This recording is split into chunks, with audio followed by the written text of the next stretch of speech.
Aujourd'hui, si vous entendez sa voix, n'endurcissez pas votre cœur. Ne refusez pas de comprendre. Comme lors de la révolte, comme le jour de la tentation dans le désert. Là, vos ancêtres m'ont provoqué. Ils m'ont mis à l'épreuve et ils m'ont vu agir pendant 40 ans.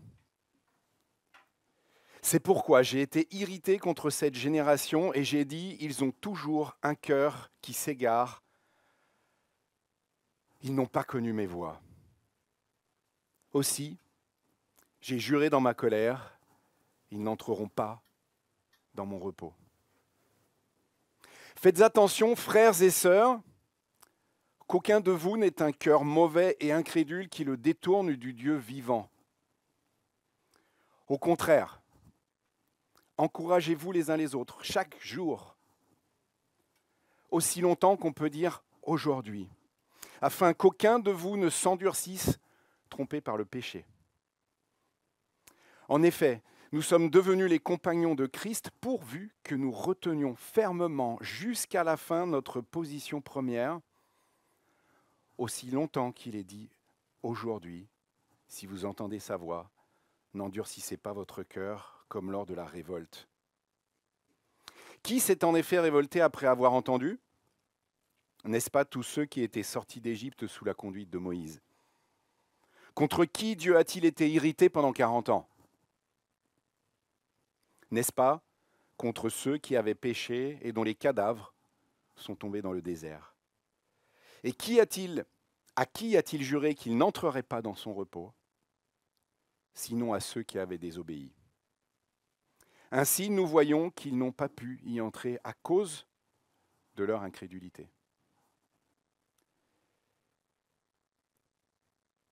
Je laisse résonner un petit peu.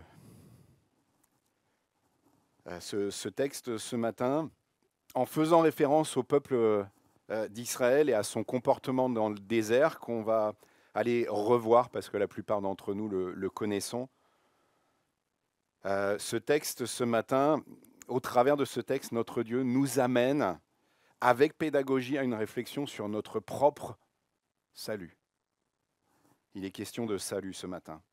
Est-ce que je vais entrer dans le repos du Seigneur ? Ou est-ce que mon salut est acquis ? Autre façon de poser la question. Ou est-ce que mon salut est à risque ? Alors nous allons ce matin d'abord regarder dans une première partie que j'ai appelée confiance ou défiance.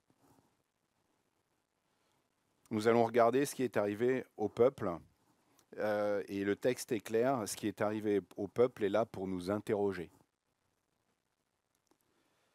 Confiance ou défiance ? Est-ce que je suis dans la confiance ou est-ce que je suis dans la défiance vis-à-vis de Dieu ? Et puis dans un deuxième temps que j'ai intitulé Action, nous méditerons 5 appels spécifiques qui sont faits très clairement. On a 5 impératifs, voilà, tout petit peu de grammaire, vous vous souvenez, c'est fais ça, ne fais pas ça, etc. On a 5 impératifs et qui commencent par aujourd'hui, si vous entendez ma voix, n'endurcissez pas votre cœur. Alors je vous invite à aller voir déjà, première partie, regarder, revenir avec moi sur ce qui est arrivé au peuple. Comment le peuple s'est endurci, justement, a endurci son cœur. Et notre passage, en fait, fait référence au psaume 95. Merci à Génor de l'avoir utilisé ce matin. Parce que du coup, on a déjà pu rentrer dedans, on a pu adorer autour de louer le Seigneur en s'appuyant sur ce psaume. Et en l'occurrence, ce qui est cité, alors vous m'excuserez, mes slides sont très moches ce matin. Donc voilà, je n'étais pas particulièrement inspiré par le look, mais j'espère que le fond sera utile à chacun. Voilà, donc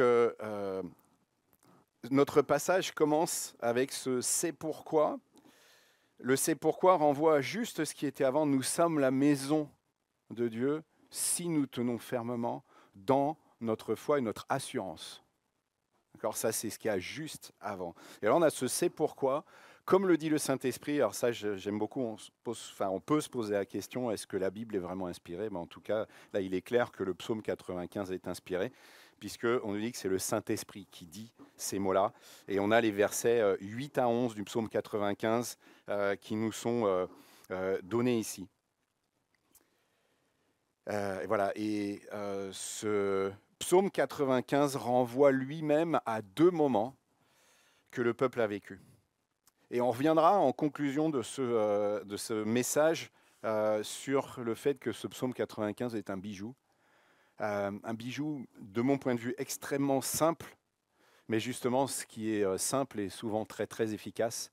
Et je me dis que si on s'appliquait ce psaume 95 qu'on a lu du coup dans notre vie de communauté au quotidien, et que tous les matins on se levait avec l'intention qu'il y a dans le psaume 95, on aurait une vie qui serait assez extraordinaire, même si je dois dire que je considère que ma vie, grâce à Dieu, est extraordinaire parce qu'il est là à chaque instant. Donc vous êtes nombreux, je crois vraiment aujourd'hui dans cette salle, à connaître cette histoire du peuple d'Israël. Donc le peuple qui sort d'Égypte, et puis de ce qui s'est passé dans le désert. Alors en synthèse, et en résumé plutôt. Donc on est au temps de Moïse, le peuple s'extrait de l'esclavage en Égypte à l'initiative et avec l'aide miraculeuse de Dieu. On a, alors merci Timo et Myriam, on est synchro sur ce que vous avez pu apporter hier. En fait, on aurait pu tous être là hier soir, on aurait été bénis. Donc merci encore pour le travail que vous avez fait. Et donc, qu'est-ce qui se passe dans la vie de ce peuple finalement, dans l'histoire de ce peuple?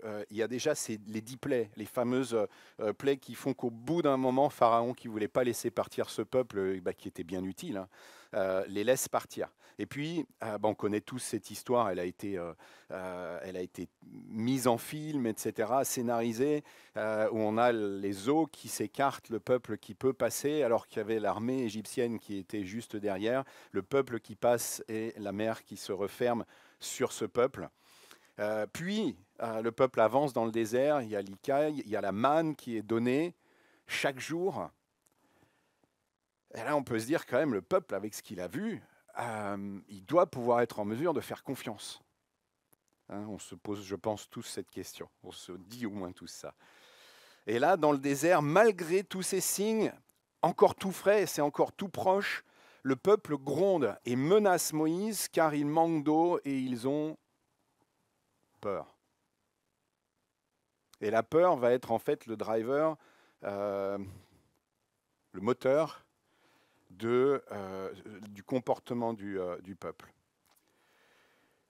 Et Dieu donne de façon miraculeuse l'eau. Alors voilà ce qui se passe. Donc le peuple menace Moïse, et Moïse, verset 4 de Exode 17, Moïse cria vers le Seigneur. Que dois-je faire pour ce peuple? Encore un peu, ils me lapideront. Et la pression qu'avait Moïse. Le Seigneur dit à Moïse, passe devant le peuple et prends avec toi des anciens d'Israël. Prends aussi ton bâton avec lequel tu as frappé le Nil, et tu avanceras. Quant à moi, je me tiens là, devant toi, sur le rocher, en Horeb. Donc c'est un lieu. Tu frapperas le rocher, il en sortira de l'eau, et le peuple boira. Moïse fit ainsi sous les yeux des anciens d'Israël. Et la conclusion de ça, Exode 17, verset 7, il appela ce lieu du nom de Massa, qui veut dire provocation, et Mériba, qui veut dire querelle, parce que les Israélites avaient cherché querelle et parce qu'ils avaient provoqué le Seigneur en disant, le Seigneur est-il parmi nous ou non? Alors ce matin, comment est-ce que tu réagis, toi, quand tu vois le peuple d'Israël réagir de cette façon-là? Alors je l'appelle déjà à faire un petit écho avec nos façons à nous de réagir quand on est inquiet ou quand on est dans la peur. Et puis, donc le peuple vit déjà un nouveau miracle. Et le peuple un peu plus tard encore, à nouveau, ne fait pas confiance à Dieu, qui leur dit d'entrer dans le pays de Canaan. Donc ils envoient ces 12 de mémoire espions qui reviennent. Et Caleb dit si, on peut y aller. Et les autres sont morts de trouille. Je crois qu'ils sont 2 à dire qu'on peut y aller. Et ils sont vraiment, excusez-moi l'expression, mais morts de trouille. Ce qui fait qu'ils renoncent alors que Dieu leur dit allez-y. L'appel était clair, la consigne était claire. Et du coup, Dieu les condamne à vivre, tourner 40 ans dans le désert. Ça, on le trouve dans Nombre 14, versets 21 à 24. Donc, et on lit « Mais par ma vie, par la gloire du Seigneur qui remplit toute la terre, de tous les hommes qui ont vu ma gloire et les signes que j'ai produits en Égypte et dans le désert, qui m'ont provoqué déjà 10 fois et qui ne m'ont pas écouté, aucun ne verra le pays que j'ai promis par serment à leur père. Aucun de ceux qui m'ont bafoué ne le verra, mais parce que Caleb, mon serviteur, a été animé d'un autre souffle et qu'il a rempli ses obligations envers moi, je le ferai entrer dans le pays où il s'est rendu, et sa descendance en prendra possession. » Donc on voit clairement que le peuple n'a pas intégré au fond de lui-même, dans ses tripes, que Dieu est légitime pour être ce chef qui les envoie et en qui ils peuvent avoir confiance. Si j'ai intégré ça, si finalement ce qui s'est passé dans mon passé de peuple récent, ça peut être mon passé familial, si je prends aujourd'hui qui je suis, est-ce que j'intègre ce que le Seigneur a fait dans le passé et qui peut être parfois extrêmement récent? De toute évidence, le peuple non. Et cette attitude du peuple les a condamnés. Le peuple, donc, au lieu d'être dans la confiance, il est dans la défiance. Il rentre dans une agressivité, une forme de panique. On voit bien, c'est je perds contrôle. Et c'est tout le contraire de l'expression de foi de Moïse. On voit que Moïse, il y a une inquiétude, sinon il ne se tournerait pas vers le Seigneur. Mais quand on regarde ce passage, son réflexe, j'ai peur, je m'adresse au Seigneur. Il aurait pu essayer de négocier quelque chose avec le peuple, etc. Boum, j'ai peur, je vais là où j'ai la sécurité. Et en revenant encore une fois sur le peuple, pourtant, et c'est dit dans Nombre 14, Dieu est intervenu tant de fois de façon miraculeuse. Dieu a parlé et Dieu a fait grâce, il a été patient. La parole nous dit que Dieu est patient, qu'il est lent à la colère. Donc il est intervenu, il a mis des mots. Le peuple était prévenu, mais non, le peuple finalement a décidé, il a pris position. Je ne vais pas écouter. Je ne fais pas confiance. Donc je suis vraiment dans une logique là en tant que peuple. Je me rebelle. Je peux attenter à la vie de Moïse. Moïse a eu peur pour sa vie. Donc on voit où en est le peuple à ce moment-là. Donc dans cette question de est-ce que le peuple était dans la défiance et pas dans la confiance, aujourd'hui, si tu entends sa voix, dans quelle posture es-tu? Et on est vraiment appelé à faire ce parallèle entre le peuple et nous. On a ce qu'on a lu tout à l'heure, les versets 16 à 19, qui mettent en cause le peuple, qui s'est en effet révolté après avoir entendu, n'est-ce pas, tous ceux qui sont sortis d'Égypte. Et puis, au verset 2 du chapitre 4, donc 2 versets plus loin, on a enfin cette bonne nouvelle nous a été annoncée, aussi bien qu'à eux. Mais eux, la parole qu'ils ont entendue ne leur a servi à rien parce qu'ils n'étaient pas unis dans la foi à ceux qui ont écouté. Et là, on a l'enjeu finalement qui nous est annoncé ici. L'enjeu, c'est notre salut, c'est ton salut. Et la dimension du nôtre, on va y revenir, c'est extraordinaire de voir la dimension du nous dans toute cette démarche. L'auteur dit « mes frères et sœurs ». Il le dit au début du chapitre 3, il le dit dans le chapitre 3, c'est mes frères et sœurs, c'est nous. Et on a déjà un appel à ne pas s'isoler. On a, oui, une responsabilité individuelle. J'ai une responsabilité individuelle d'avancer par la foi. Mais en fait, on est dans un nous en même temps qu'on est dans cette responsabilité individuelle. Donc cet enjeu, c'est le salut. Donc le verset 6 du chapitre 3, juste avant notre passage que j'ai cité déjà, sa maison, c'est nous, pourvu que nous retenions fermement jusqu'à la fin de la confiance et l'espérance. On a le verset 4 14 du chapitre 3, nous sommes devenus les compagnons de Christ, pourvu que nous retenions fermement jusqu'à la fin notre position première. Alors c'est vrai qu'on a cette assurance du salut. Et je veux vraiment qu'on puisse ressortir avec cette assurance du salut. Mais il y a quand même une condition. Il y a quand même une condition. Et on le voit encore parce qu'on nous parle de ce repos. Donc ce repos qui est déjà, c'est extraordinaire. Nous entrons dans le repos, il est déjà pour aujourd'hui, mais il est surtout pour demain, cette vie éternelle à saisir. Le Seigneur nous engage et nous dit, par la foi, c'est par la foi que tu peux entrer dans mon repos.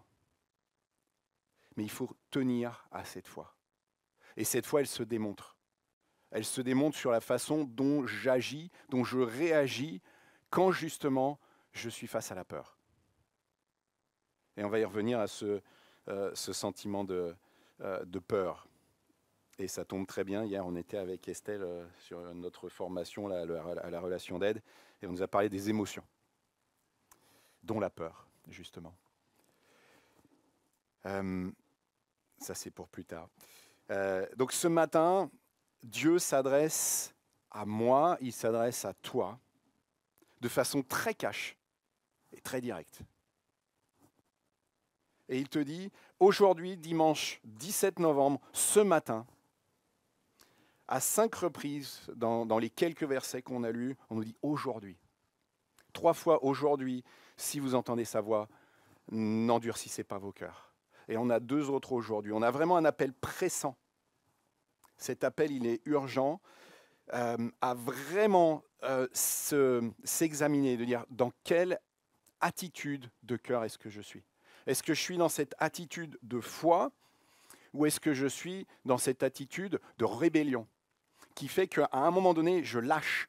Je lâche parce que je ne vois pas arriver ce que j'attendrais et du coup, j'ai peur. J'ai peur de finir seul dans ma vie.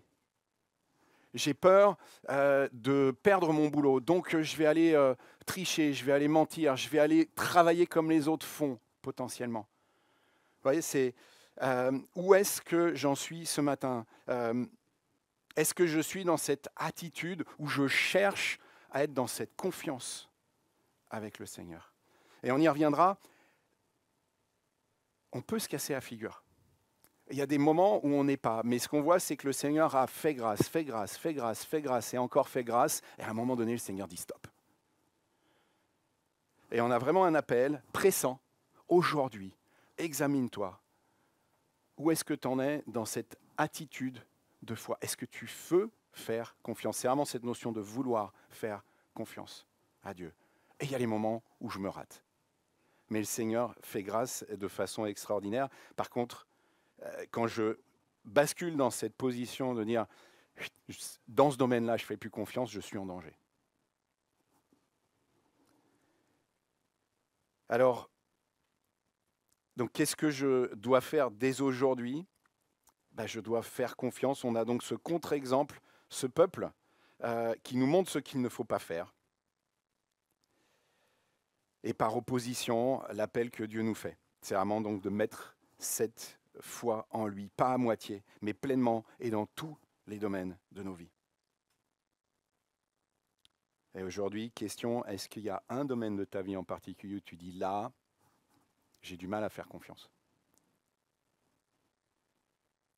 Et si on revient sur la notion du nous, et on va y revenir encore, va vers un frère, une sœur de confiance, justement, et livre ce combat. J'ai du mal à faire confiance dans ce domaine-là. Et on voit que pour traiter les émotions, pour traiter la peur, adresser la peur, on a besoin d'être réconforté. C'est humain. Donc je vais me réconforter par la parole.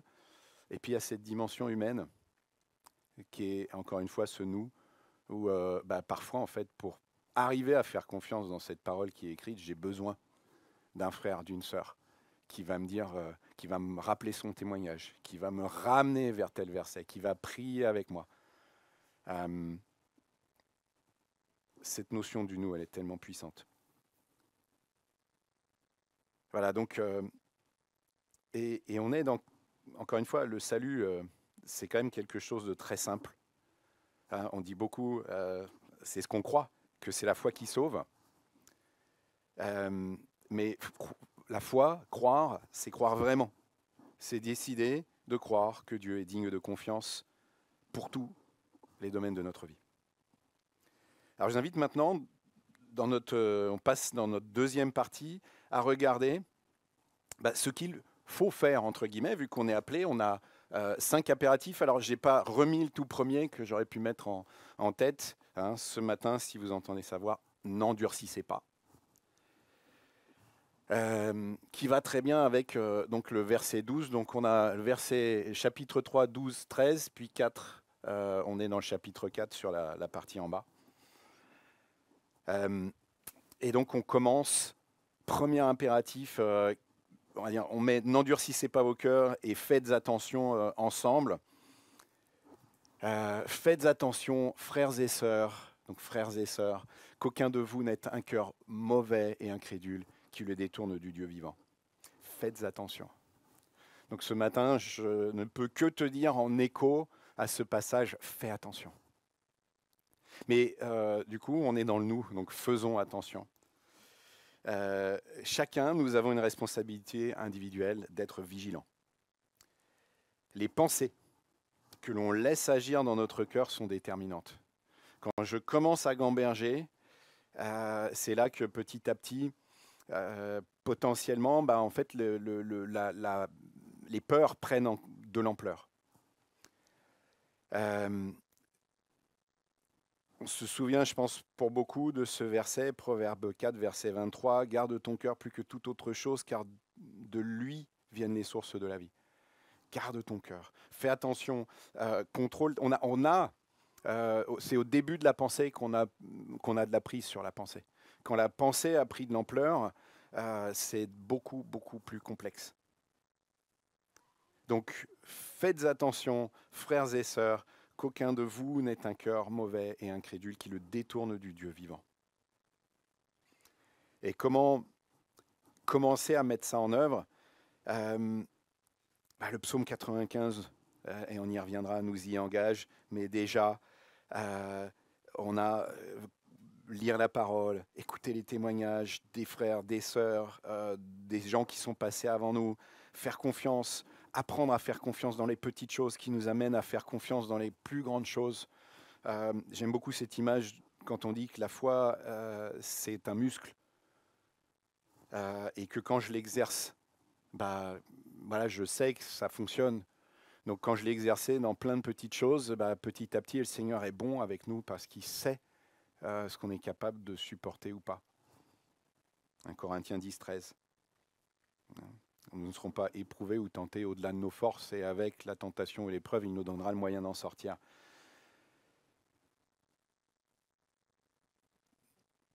Donc, on est appelé à cette vigilance. Encore une fois, Dieu pardonne l'erreur. Et ça demande une repentance. Par contre, si je reste dans l'erreur, je reste dans une situation de rébellion, donc de péché, quelque part avéré. Je risque à un moment donné de basculer dans une désobéissance qui est de la rébellion, en tout cas.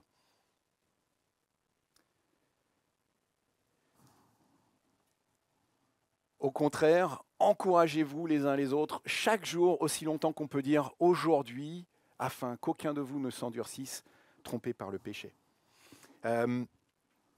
Tout ce que je peux faire, il y a beaucoup de choses sur lesquelles on se dit je le ferai plus tard. J'appellerai ce frère, cette sœur plus tard, je suis fatigué. J'irai à la réunion de prière une autre fois, là je suis fatigué. Voilà, aujourd'hui. Il y a vraiment cette notion d'être ensemble, d'encourager, de s'encourager. La force du collectif.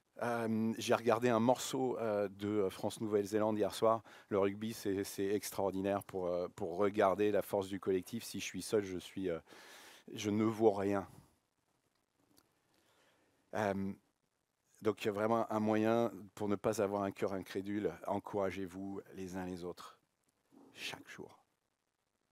Alors là, j'ai envie de dire, c'est vraiment profitons-en.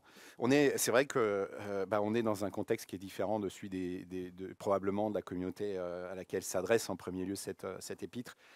On habite plutôt loin les uns des autres en général. Faut souvent prendre la voiture, on est vite à 15, 20, 25 minutes les uns des autres. Mais on a des moyens aujourd'hui technologiques qui nous permettent d'être comme si on était tout près. Donc on peut très très facilement se dire, tiens, j'ai lu la Bible ce matin, comment est-ce que je peux encourager mes frères et mes sœurs? Et ce n'est pas quelque chose qui est exclusif à... Qui est-ce qui le fait régulièrement? Je ne sais pas, un ancien, etc. C'est frères et sœurs. Il n'y a pas de notion de... il n'est pas écrit, au contraire, les anciens, encouragez les autres. Ou au contraire, les responsables du groupe de jeunes, encouragez les autres. Ou les responsables du groupe de louanges, ou les membres du groupe de louanges. Vous voyez, c'est vraiment, mettons-nous dans cette attitude les uns les autres. On a un groupe WhatsApp, et c'est très sympa, on se souhaite les anniversaires. Et vraiment, on se posait la question avec Véro, est-ce qu'il faut continuer à souhaiter les anniversaires? En fait, je pense que chacun à qui on souhaite son anniversaire, ça lui fait du bien, ça lui fait plaisir. Bon, donc voilà, mais dans ce groupe, allons plus loin. Allons plus loin. J'ai lu ça, j'ai reçu ça, j'ai vu ce témoignage, je vous partage ça. Encourageons-nous les uns les autres. J'ai besoin de vous. J'ai besoin de vous. Personnellement.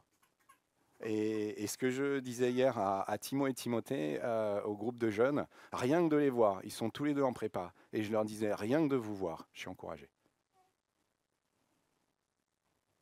Et j'en ai besoin. Et Timo nous a partagé un témoignage que par pudeur je tairai.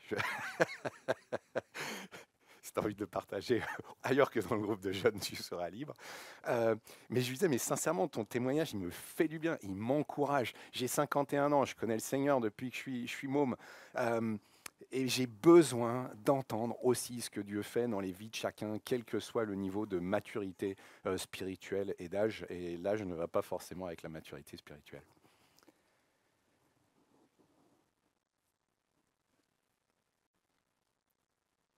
Et la traduction a priori de la création où le Seigneur crée la femme, ce vis-à-vis pour l'homme, il dit, il est douloureusement regrettable que l'homme soit seul. Donc ne restons pas seuls. Encourageons-nous les uns les autres. Quatrième impératif, si on prend n'endurcissez pas. Redoutons donc, alors que la promesse d'entrer dans son repos reste valable, que l'un de vous ne semble être resté en arrière. Encore le collectif. Je trouve très très beau ce verset. On avance ensemble. On est un peu comme un commando de force spéciale là. On avance ensemble et on est vigilant sur le fait qu'il n'y en a pas 1, 2, 3 qui sont en arrière. Oui, on a un objectif, mais on a un objectif qui est commun. Et bien sûr, je ne peux pas tout faire pour mon frère. Chacun a sa responsabilité. Mais j'ai au moins cette responsabilité, je suis devant. J'ai envie d'avancer vite. Je fais partie de ces gens qui ont envie d'avancer vite. Est-ce que je suis capable de m'arrêter, de revenir, de prendre du temps et d'aller chercher celui ou celle qui, à ce moment-là, est plus dans le dur? Donc, redoutons. Quand on dit redoutons, il y a aussi cette notion de prière, bien sûr. C'est si je vais me mettre dans cette attitude d'intercession. Et puis enfin, empressons-nous Donc là, on a avancé, hein, verset 11 du chapitre 4. Alors, je n'ai pas tout lu, je ne lirai pas tout. Et je vous invite à y retourner, du coup, cet après-midi ou dans la semaine. Empressons-nous donc d'entrer dans ce repos afin que personne ne tombe en donnant le même exemple de désobéissance. Donc on voit quand même, encore une fois, qu'il y a ce risque de tomber si je ne cherche pas à être dans la foi et à être dans cette confiance. Hein, la foi, c'est pas juste je crois que Jésus me sauve. La foi, c'est je crois que Dieu agit dans chacun des domaines de ma vie. Alors, petite parenthèse sur la peur, justement. Alors, ça pouvait pas mieux tomber, hein, parce que ce que je disais à Estelle en début de formation hier, je dis, mais j'ai jamais réfléchi aux émotions. Pour ceux qui n'ont pas vu le dessin animé Vice Versa, je vous invite à aller le regarder, parce qu'il est passionnant en fait sur justement, mais en fait pourquoi on fonctionne comme on fonctionne aussi. Et en fait, ces émotions, les 4 émotions de base, je vais parler que de la peur, les 5, elles sont normales, elles sont naturelles. Donc la peur est une émotion normale, c'est pas honteux, c'est pas une mauvaise chose d'avoir peur. La question que Dieu nous pose ce matin, elle est autour de notre façon de la gérer. Comment je gère ma peur? Ne pas avoir peur, on le dit souvent, c'est pas du courage. J'ai pas peur.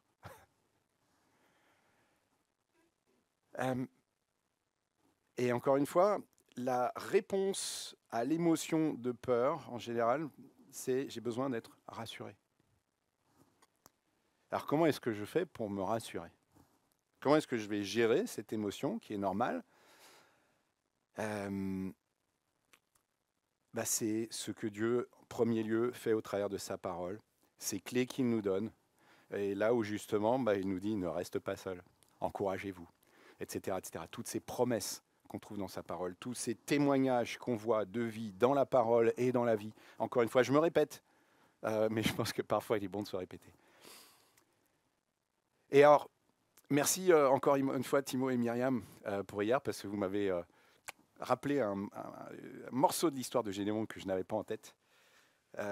C'est Dieu qui dit à Gédéon, et ça, on voit l'amour du Seigneur, et on peut avoir cette confiance aussi, justement, que Dieu est ce Dieu qui connaît aussi nos faiblesses et qui est capable de nous dire, comme il a dit à Gédéon, si tu as peur, va avec ton serviteur pour écouter. Il lui fait cette grâce. Il pourrait dire, non, mais attends, avec tout ce que tu as entendu, tout ce que tu as vu, etc. Donc, ayons confiance aussi dans notre Dieu sur le fait qu'il est capable de nous mettre sur notre chemin la personne, le verset, le passage, la prédication, le chant qui va nous encourager. Mais restons en tout cas dans cette confiance vis-à-vis de notre Dieu. Et je vais, du coup, j'arrive à la fin, je vais finir justement avec le psaume 95. Qui, pour moi, est une recette assez extraordinaire de simple, de comment, en fait, je peux vivre mon quotidien en restant dans cette confiance avec le Seigneur. Et du coup, à cause d'Hébreux que je suis en train de lire, je suis allé dans ce psaume 95, je l'ai lu, je l'ai médité, et je disais, mais en fait, il y a tout. Et en fait, très souvent, quand je prie, le matin, je reviens à la base, je reviens à l'essentiel. Et ce psaume 95, pour moi, il revient à l'essentiel. Et en fait, on va le lire, hein. Mais il y a vraiment cette notion, quand très très souvent, et ça me fait moi tellement de bien, de dire Seigneur, tu es le Créateur. Tu maîtrises toutes choses. Tu n'as pas seulement créé, tu es encore en contrôle. 1. 2, tu es saint, tu es parfait, tu es fidèle. 3, je sais Seigneur que je suis imparfait, mais tu me fais ta promesse de pardon. Et tu as cet amour sans fin. Et personnellement, quand j'ai dit ça, moi, mais qu'est-ce que je suis bien. Et en fait, je suis réconforté. Je suis rassuré. Moi aussi, j'ai mes peurs. Hein. En fait, ce qu'on dit, c'est que l'émotion, C'est vraiment, paf, c'est très court. C'est un événement extérieur, une circonstance extérieure qui fait que, là, oui, j'ai peur. Comment je gère derrière ce moment très court, très éphémère, est-ce que je laisse durer ou est-ce que je me mets dans le psaume 95? Et voilà donc, venez, et merci Agénor, on va le relire. Crions de joie en l'honneur de l'Éternel, poussons des cris de joie en l'honneur du rocher de notre salut. Alors, j'ai appelé ça le style de vie qui sauve. Bon, je crois, si chacun d'entre nous, on peut être dans cette posture à longueur de journée, de dire dès que je peux, j'ai envie de dire, et je saute parce que je suis dans la joie, je n'ai pas fait exprès. Venez, Olivier, Bertrand, etc. Viens, allez, on va crier de joie ensemble. Et ça, on en a besoin. On voit que le peuple en a besoin quand il vient et qu'il vient dans cette joie et qu'il se réunit. On voit qu'il y a une dynamique dans le peuple en fait qui dure. Et par contre, si ça ne se renouvelle pas, à un moment donné, ça ne dure plus. Donc, venez, crions de joie en l'honneur de l'Éternel, poussons des cris de joie en l'honneur du rocher de notre salut. On sait à qui on s'adresse au rocher de notre salut. Allons devant de lui avec des louanges, faisons retentir des chants en son honneur, car vraiment posture, adoration, louange, reconnaissance, qu'est-ce que le Seigneur fait? Et vraiment, cette posture de louange, d'adoration, je pense qu'on peut tous témoigner que quand on est dans ces phases de vie, j'espère qu'on a tous vécu, et ceux qui n'ont pas vécu, on va trouver le moyen de vivre ensemble, et n'hésitez pas à venir parler, à venir échanger, mais quand on est dans ces temps en particulier où on prend du temps ensemble dans la louange, je pense qu'on a un impact autour de nous qui est très très fort. Donc ne nous privons pas en tout cas de ces temps et recherchons-les, demandons-les. N'hésitez pas à dire à un moment donné, est-ce qu'on pourrait se retrouver dans une maison le jeudi soir prochain, tac tac tac. Et si on est 3, si on est 2, on est déjà plusieurs. Donc voilà. Car l'Éternel est un grand Dieu. Donc là, boum, j'ancre ma sécurité en qui? L'Éternel est un grand Dieu. Il est un grand roi, donc il règne au-dessus de tous les dieux. Il tient dans sa main les profondeurs de la terre et les sommets des montagnes sont à lui. La mer est à lui, c'est lui qui l'a faite. La terre aussi, ses mains l'ont formée. Il maîtrise tout. Proclamons ces versets. Quand je suis dans l'inquiétude, paf, j'ai un événement qui vient et qui crée de la peur. Je proclame ces versets. Seigneur, tu es ce Dieu qui tient toutes choses entre tes mains. Tu as déjà fait ça pour moi. Voilà. Venez, prosternons-nous et humilions-nous, plions le genou devant l'Éternel, notre Créateur, car il est notre Dieu et nous sommes le peuple dont il est le berger, le troupeau que sa main conduit. Et on est à cet appel aujourd'hui, si vous entendez sa voix. N'endurcissez pas votre cœur comme à Mériba. Il est notre Dieu. Nous sommes le peuple dont il est le berger, le troupeau que sa main conduit. On dit souvent dans nos églises, le berger a une préoccupation pour ses brebis extraordinaire. On n'a pas seulement ce Dieu parfait, saint, créateur, qui maîtrise tout. On a ce Dieu avec une dimension relationnelle avec nous. Nous sommes le troupeau qu'il fait paître. Il prend soin de nous. Sa main nous conduit. Psaume 23. Voilà, il y aurait tellement. En fait, j'ai eu beaucoup de mal à finir cette prédication. Il y a tellement à dire. Alors, vous avez certainement raison si vous avez envie de me dire à la fin du culte, et je prends avec grand plaisir. Ah, Charlie, t'as pas dit ça, t'as pas dit ça, t'as pas dit ça. Amen. En fait, Dieu est grand et il y a tellement, tellement à dire sur justement pourquoi et comment je peux apprendre à lui faire confiance. Mais je pense que si on peut, les uns et les autres, vraiment se dire, tiens, est-ce que ça peut être notre style de vie collectif?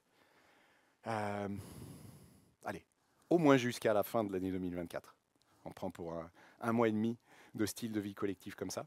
Et puis on verra ce que devient 2025.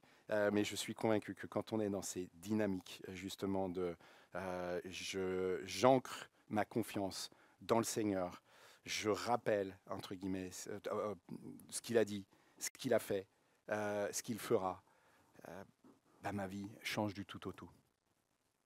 Voilà, donc, Aujourd'hui n'est pas trop tard, mais à vraiment cet appel, encore une fois, pressant du Seigneur de dire aujourd'hui, s'il y a quelque chose où tu sais que tu es à risque, ou voire tu as complètement basculé, tu dis je suis là, mais en fait, je ne sais pas pourquoi.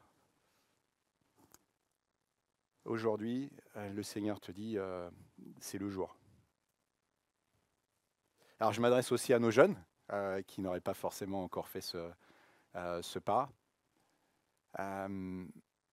Aujourd'hui, c'est le jour.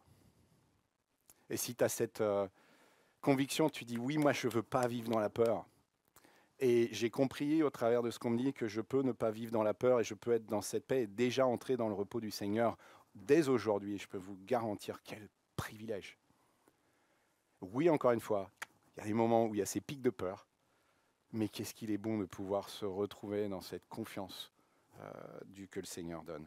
Voilà, donc examinons vraiment les différents domaines de notre vie. Est-ce qu'il y a 1, 2, 3, 4 domaines dans lesquels je suis à risque? Et attention au cercle vicieux. Vraiment, le Seigneur nous demande de veiller sur nos pensées, encore une fois, parce qu'une pensée peut en amener une autre, qui va en amener une autre, qui va en amener une autre.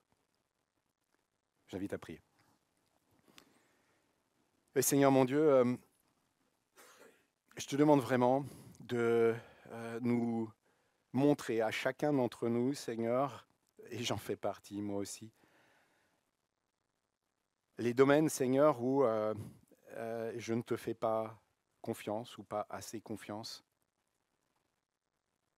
Et Seigneur, en même temps que je prie, là, maintenant, je pense aussi à la façon de parler de toi et le fait de parler de toi aux gens qui sont autour de nous. Je pense qu'on a tous cette peur par défaut. Et Seigneur, rappelle-nous combien tu es grand, combien tu es bon, que ce psaume 95, Seigneur, vienne nous fortifier, vienne nous réjouir, oh mon Dieu. Et Seigneur, mon Dieu, vraiment, voilà, viens, fais du bien à chacun de mes frères, de mes sœurs qui sont là ce matin. Renouvelle nos pensées, renouvelle nos forces, Seigneur, et que toute la gloire te revienne, oh mon Dieu. Amen.